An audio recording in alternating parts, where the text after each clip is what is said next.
Hindi po naging speaker yan si Tambaluslos kung hindi po yan pinayagan ng presidente. Ang sitwasyon sa Pilipinas ay maihahambing natin sa isang kanser. Ngayon po, malaking parte ng merong kanser ang matanggal. Pero yung ugat po ng kanser, naroon pa rin. Ang ugat ng kanser po, ang presidente. Nangyari na nga po ngayon, wala na po si Tambaluslos, hindi na po siya speaker. Ang pumalit po si Congressman Bogie D. Now, kakilala ko pong matalik yan si Congressman Bogie D. 2016 pa, magkasama na po kami niyan, no? At ang masasabi ko, bagamat siya po ay talagang traditional politiko, mahal po talaga siya ng kanyang constituents, unang-una. At saka, mabuti po ang pakikisama niya sa mga kapwa politiko. So sa tingin ko, hindi mauulit yung mga pangyayari sa panahon ni Tambaluslos na kinakailangan pa silang maglagay sa speaker at saka sa chairman ng Committee on Appropriations para magkaroon ng distrito ng proyekto sa kanilang mga distrito. So sa tingin ko po, tapos na yung 25% na sinasabi ni Diskaya na kinakailangan ibigay sa speaker at saka sa committee chair ng Committee on Appropriations. No? Now, bagamat mas mabuting alternatibo itong si Bogie D dahil wala siyang yung heavy luggage na dinadala ni Martin Romualdez, hindi lang dahil sa deklarasyon ng mga Diskaya, kundi sa desisyon ng isang American court doon sa kaso ng Okada kung saan sinasabi na nag-deliver daw ng suitcase full of cash kay Tambaluslos di umano, nung sabi po ng hukuman, para ito ay mapadala sa mga justices ng Supreme Court. Yan po yung sabi ng Delaware Court. No? So talaga naman pong it's high time na sipain na si Tambaluslos. No? Dahil talagang kung meron pang pag-asa na masalba ang administrasyon ni Marcos Jr., yan ay kung talagang hihiwalay siya ng kapalaran kay Tambaluslos. Dahil talagang nakakasuka na si Tambaluslos. Nangyari na nga po. Pero ang tanong, ano ngayon? Siguro po ang sitwasyon sa Pilipinas maihahambing natin sa isang kanser. Ngayon po, malaking parte ng merong kanser ang matanggal. Pero yung ugat po ng kanser, naroon pa rin. Ang ugat ng kanser po, ang presidente. Unang-una, hindi po naging speaker yan si Tambaluslos kung hindi po yan pinayagan ng presidente. Sa Pilipinas po, tama ang sinasabi ni VP Sara, sa Pilipinas, presidente ang namimili sa speaker. Kaya tingnan nyo naman, nung nagkaroon na ng desisyon si Presidente na palitan si Bogie D, ang buong Kamara sumunod. Kasi nga po, ang hawak ng Presidente ay yung pinaka-importante sa mga district congressman, yung pantao ng budget. Kaya kapag walang pondo sa distrito nila, wala silang kita by way of kickback, wala rin silang maiuwing proyekto, wala silang mapapakitang achievements sa kanilang mga constituents. At sa ating bansa, hindi naman po sinusukat ang achievement ng isang mambabata sa mga batas na kanyang naisulong na ano pa rin po yan, ang basehan pa rin kung ano yung mga proyekto na napatayo ni Congressman. Yan po ang masamang at saka malungkot ng katotohanan. So para siyang cancer na yung nagdudulot ng cancer ay naririyan pa rin. At ang talagang pinag-uugatan ng cancer ng korupsyon sa Pilipinas ay ang presidente. Una po, siyang namili kay Martin Romualdez para maging speaker. Pangalawa, pinabayaan niya pong lapain ni Martin Romualdez ang 3 pangtaunang budget. At kung hindi mapipigilan, baka pati pa pang-4 na pangtaunang budget. Ang realidad po, naubos po ang budget kasamang halos 1 trilyong piso na nakalaan para sa mga flood control projects nitong nakalipas lamang na 3 taon kung saan speaker si Martin Romualdez. Pangatlo, kilala na po and he is living a life by way of example ang pinag-uugatan ng cancer si Marcos Jr. bilang nanggagaling sa pinakakurap na pamilya sa buong mundo. Yan ay isang-ayon na sa Guinness Book of World Record. So wala na po talagang integridad sa administrasyon ni Marcos dahil kilalang magnanakaw na po ang dugong Marcos. Panglima, yung ginagawa po niyang commission na yan ay pag-aamin na hindi niya kontrolado ang gobyerno at dapat na siya mag-resign. Kasi kung kontrolado niya ang mga gobyerno, may takot po sa isip at sa puso ng mga mandarambong sa gobyerno at hindi sana nangyari yung malawakang pagnanakaw ng pondo para sa mga flood control projects at iba pang proyekto ng DPWH. So mga kaibigan, bagamat malaking parte ng ating politika na mayroong cancer ay natanggal sa pagbibitiw ni Romualdez at ni Zaldico, nandiyan pa rin po ang pinanggagalingan ng cancer at yan po ang presidente. Babalik at babalik po tayo, bakit hindi niya na-control ang sarili niyang pinsan na speaker na dati-rati naman po ay talagang masunurin sa presidente. Well, ang dahilan nga po is kasi bagamat sa isipan ng mga nakakarami na kurakot din ang presidente, yung wala naman siya talagang hawak sa gobyerno.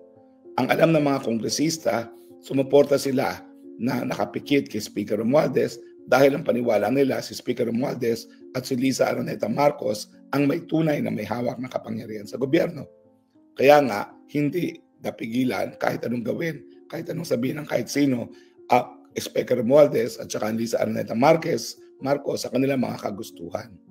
So ang katotohanan po talaga, ang kinakailangan na matanggal din matapos ni Speaker ang kasagutan sa matapos ang tambi, dapat matanggal ang pinanggalingan ng cancer at yan po si Ferdinand Marcos Jr. Naku, kinakailangan niyo pa bang detalyihin kung bakit dapat matanggal? Siya po ang autor ng nakawan ng pondo sa Kongreso dahil binigyan niya ng basbas, hindi lang po ang liderato, kung hindi ang gawain dyan. Meron po siyang karapatan at kapangyarihan na i-veto lahat yung mga maanumalyang insertions. Hindi po niya ginawa yan. At syempre, kaya siya nagpikit-pikitan sa lantarang korupsyon na nangyayari sa Kamara de Representante dahil kinakailangan nga ang lagda ng mga representante para sa impeachment complaint laban kay Vice President Sara Duterte. So ibig sabihin po, ginamit po ang salapi para panuhol sa mga kongresista at kaya nagsilbing suhol yung mga pondo sa kanilang mga distrito dahil nga sa limpak-limpak ng salapi na kinikita nila kapag sila po ay nag-i-implement ng mga proyekto sa kanilang mga distrito. At ang kita po, hindi lang nanggagaling sa insertions, ang kita po nanggagaling pati po doon sa mga napaloob na sa National Expenditure Plan or program na isinumite ng Presidente sa Kongreso para maging basihan ng pangtaunang budget. Now, ano sa tingin ko ang susunod? Well, bantayan po natin ang September 21 rally. Marami na po sa akin nagsabi na talaga naman pong hindi lang dadalo ang lahat ng ating mga kababayan kahit anuman ang kulay, bagamat marami na pong mga venues. Meron po sa Luneta kung saan dyan dadalo po ang mga simbahan. Meron din po sa EDSA kung saan inasahan na dadalo pa rin yung mga DDS. Meron din po sa Batasan na nandun daw po si Vic Rodriguez. No? Hindi ko alam kung bakit pa siya nasa Batasan. No? Dahil wala na po doon si Martin Romualdez. Sana makipagsani-puwersa na lang sila kung po pwede dito sa EDSA. Tama po, napuntahan natin ang Luneta dahil yan naman po ipanawagan ng mga simbahan. Pero sa akin, tama rin po na pumunta sa EDSA dahil ang EDSA, dyan po talaga nangyayari ang kasaysayan. 2 presidente na po ang nasisante dyan sa EDSA.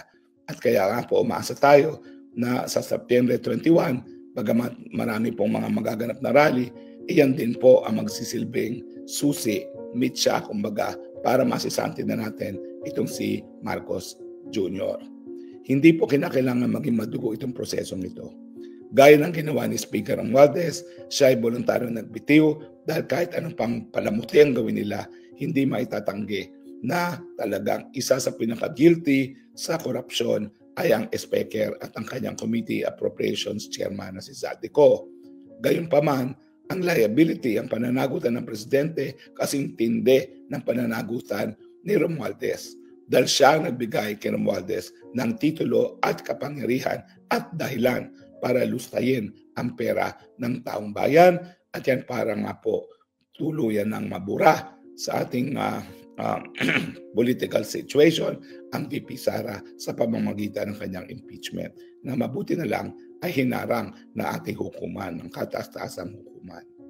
So kinakailangan po ang panawagan natin para matigil na ang tanging solusyon, para matigil na ang lantarang korupsyon ay Marcos resign. So what next after Tambaluslos? Kinakailangan Marcos resign. Sana po maging voluntaryo, pero po sabi ng Korte Suprema, pwede rin din pong by constructive resignation. So kung ayaw na mag-resign physically ng Marcos Jr., po pwede naman po voluntarily umalis na siya sa kanyang pwesto, umuwi na siya sa kanyang tahanan sa Forbes Park, kung saan natatakot po ang kanyang mga kamag-anak dahil baka pasukin sila ng mga galit na galit ng mga Pilipino, lusubin ang bahay ni Tambaluslos at lusubin ang bahay ni Marcos Jr. Yan po ay kinatatakot ng mga nakatira sa Forbes Park.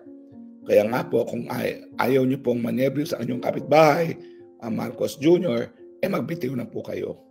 Kawawa naman yung mga kapitbahay ninyo kung yung galit ng taong bayan biglang mabuhos sa kanila.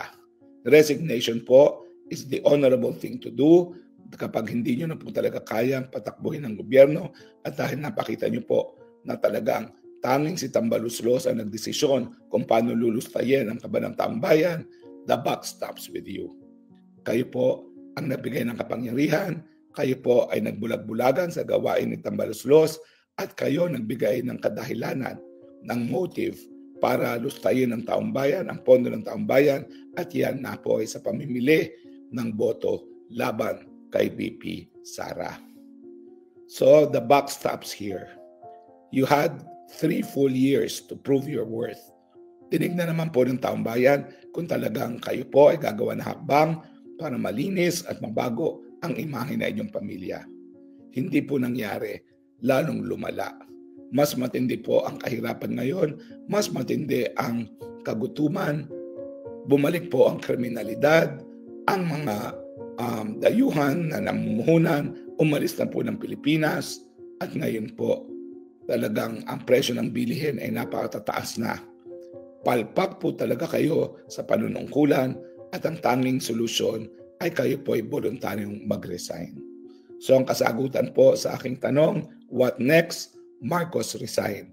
At kung hindi po kayo magre-resign, kayo po ay sisisantihin ng taong bayan, at yan nga po sa tingin ko ang mangyayari sa 21 ng Setyembre na magkakaisa ang taong bayan at magkakaroon ng desisyon, enough is enough, Marcos is fired.